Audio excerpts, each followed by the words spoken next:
Hi guys, இன்னைக்கு வந்து நம்ம கூட யார் இருக்காங்க பார்த்தீங்கன்னா அண்ணா பேர் என்ன? விஷ்ணுவர்தன் அண்ணன் வந்து நம்ம கூட இருக்காங்க. அவர் வந்து நம்ம தளபதி அவர்களுடைய தீவிர ரசிகர். ரசிகன் சொல்றதை விட வெறியன்னே சொல்லலாம். ரசிகன் சொல்றதை விட வெறியன். அவர் சொல்றதை நம்ம கேட்கலாம். சொல்லுங்க. வணக்கம் எல்லாருக்கும். நான் வந்து தளபதியோட தீவிர ரசிகன்றதை விட வெறியன் அப்படின்னு சொல்லலாம். நான் ஒரு மாற்றுத்திறனாளி. நான் வந்து புதுச்சேரி மாவட்டத்தில் வரேன்.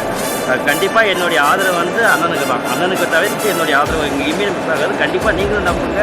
உங்களுக்கு எல்லாமே வாழ்க்கையே மாறும். நாடே வந்து எப்படி மாறுமோ அது கண்டிப்பாக மாற்றங்கள் ஒன்றே மாறாது. தளபதி வந்தால் கண்டிப்பாக மாற்றங்கள் நடக்கும். நன்றி. ஓகே, நன்றிண்ணே. கொட்டி வைக்க போட்டுருக்கீங்க. கண்டிப்பாக நன்றி.